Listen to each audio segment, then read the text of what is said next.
Hello, today we're going to look at searching tips and tricks in our Web on Wednesday session. And I think that one of the most obvious things is that Google has become our preferred search engine. So we will actually focus on Google searching tips and tricks. And the first thing to recognize about Google is that when you're searching on that search engine, you have some options that take you to different tabs. And by tabs, I'm going to demonstrate that here. We're going to go over to a Google search bar and we're going to type in flowers. We're going to search for flowers, for example.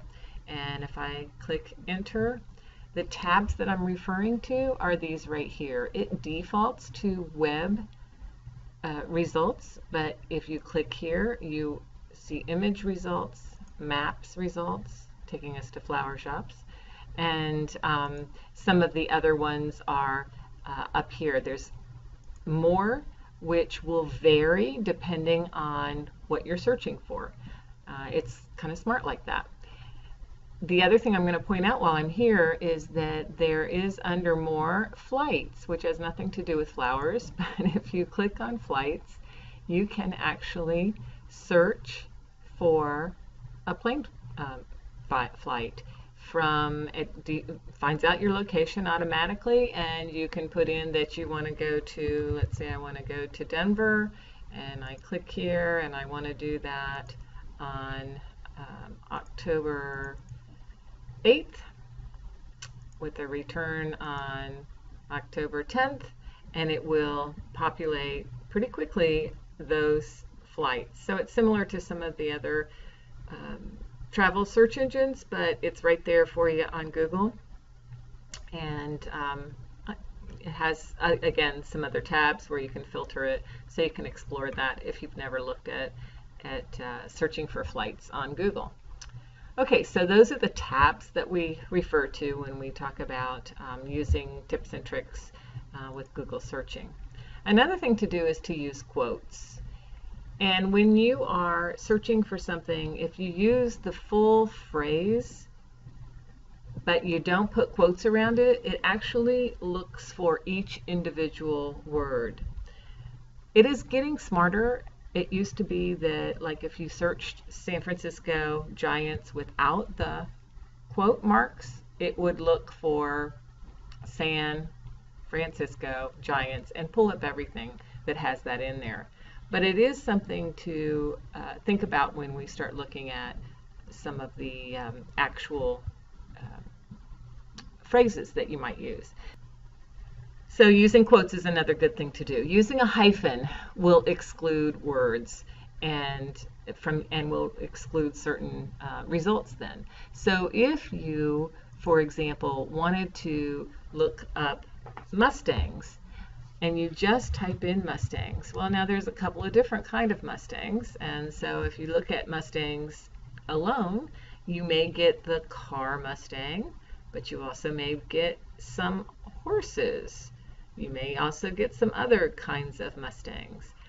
So if we want to eliminate the cars because we actually don't want to look for cars, we want to look only for horses, we can just put a space past Mustangs, a hyphen, and then type cars because we want to minus the cars out. And then in doing that search, we should see, although we still pick up the ads for some reason, that and the images, that doesn't get us around that, but it does focus now more on things other than cars.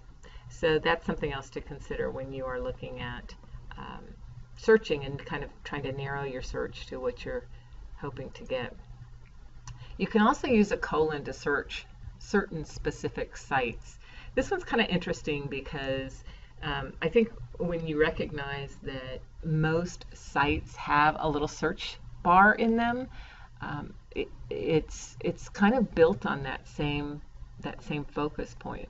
So if I wanted to search for sushi, but I only wanted to search for it on the Food Network site, I would do site foodnetwork.com.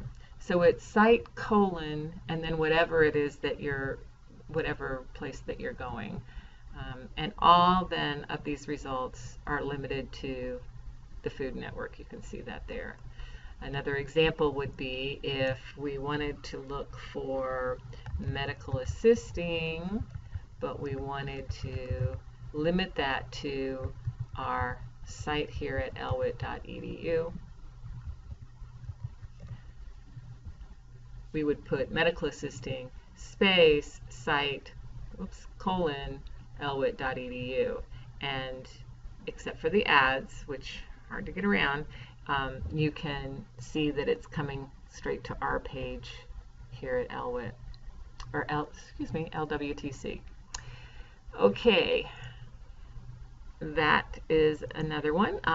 Here we go. This one's kind of obscure, and so I'm not going to spend a lot of time on it, but did you know that you can find a page that links to another page? Next one, find a specific file. This can be handy because if you're looking to have a PowerPoint or a PDF and you know you've maybe found that before, but you know that it was limited to that particular file type, then you can do that as well. So let's go back to, I think I had started this search before, so I'm going to pick up again, medical assisting. Now I want to look for only PowerPoints because I'm teaching a medical assisting class and I want to see if there's something out there already on a particular topic. This one I left very broad, but you can see that all of the site, the results are in the file type of PowerPoint. So if I click on here, it will take me to a PowerPoint and allow me to possibly download it and then make changes to it so that I don't have to reinvent the wheel if that's something that I was trying to access. I can see this is pretty slow, so I'm going to go ahead and move on. The next one is to use the asterisk, which is considered a wild card. And so what the asterisk does is it shows that there is something missing. So it can be very useful if you don't have all the information that you're needing or looking for. I've got a funny example here of, I've thought of a song, I can't remember all the words, but I know that it starts with "Come Right Now Me." Okay, so, here we go. It was "Come Together Right Now Over Me," and then I can finish up. So if you have a partial remembrance of what you want to search, but you don't remember it all, that can be handy. You can also use the asterisk to make sure that you capture everything, because if you put an asterisk, it'll actually pick up the rest of every song or every topic that you're looking for. So that can be really, really handy, that asterisk. So that's a really good one to look at too. Okay, so then we go on to the whole point of searching is to find enough to look at without too many results to look at. And to do that, sometimes we need to just keep it very simple. We don't need to be very specific. We just need to say what we need to say. And so instead of, I'm hungry, I want to have pizza, where can I find pizza? Pizza places or pizza near me. There, it helps me also. It's so smart. And I can just click on there and then it pulls up the more simplified version of those things that are close to me. But if simple doesn't give you the results that you need, then you need to build on that. So you gradually build in new words. It can get more complicated, but it does it step by step so that at each step you might get the information that you need. So let's go, for example, and say that we wanted to look up something on job interviews. So if you type in job interviews, you've got a number of results, way too many to look at. So if you then say, well, okay, if I go ahead and put in how to prepare for, or not even how to, but prepare for job interviews, we've narrowed the results down from 118 million to 28 and some million, okay? And that really does help to get closer to what you want. And then we can narrow it even further by using our quotes, which we didn't use before, and say how to prepare for job interviews. And each time we narrow the results more, really helps to help us strategize for getting the results that we need. The next one of the tip is to search for multiple words at once. And this one actually becomes kind of a natural for us, I think. But if you wanted to say, for example, best ways to create a resume, or common resume tips. Actually, I don't think I need the quotes on this. It's going to look for both of them. And both results would show up here so that you don't have to do two separate searches. But it does give us quite a bit of information here. And so sometimes it's best to have a very specific topic. Okay, next one, avoid using words that you may naturally use for speaking. Websites are really written more professionally than that, and a lot of times we speak differently than we need to write and need to search. So you need to think about using words that websites would use.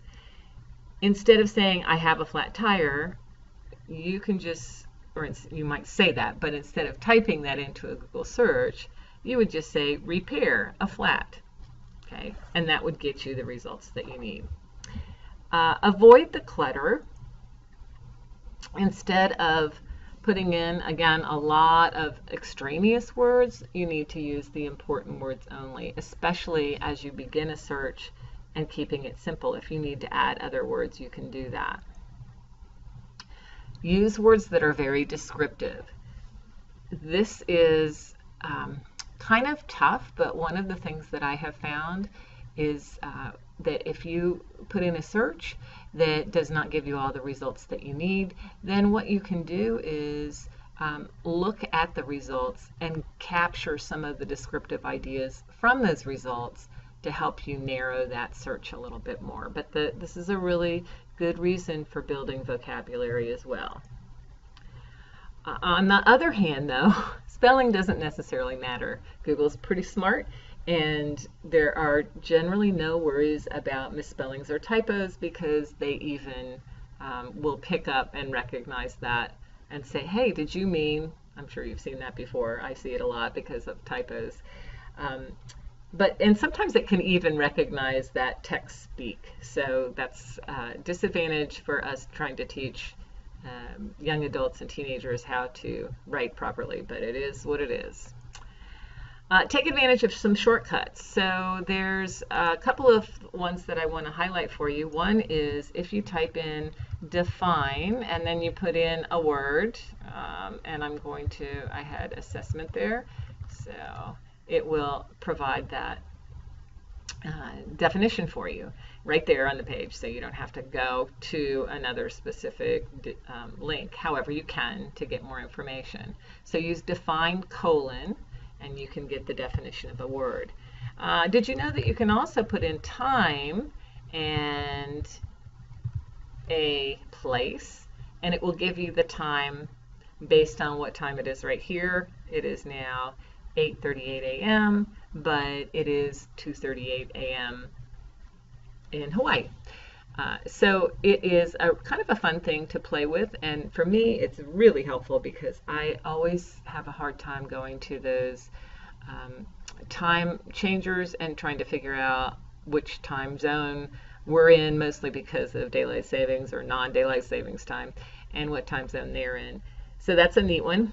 If you like to follow the stock market, all you need to do is know the ticker name, and then you may type that in. Here's Google's, and it gives you the results of what's going on with the stock market. Another search tool is to filter your search results. So this is another tool that I think is very handy, and I'm just going to go back to flowers, and there's a thing here called search tools, and if you go here and click that, if you were looking for something that was only in the past 24 hours, it's going to narrow it down to that. I think where this is most handy is if you're looking for something that is relatively new, and a lot of times when you get results, it does not provide it to you by what was posted recently.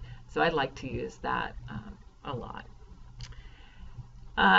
Again, in the interest of time, I'm not going to show as many examples, but you can do math right on the site. You can get, 2530 to 701 divided by 17, and it'll give you the answer. And so that's really handy to have as well. It's your little calculator.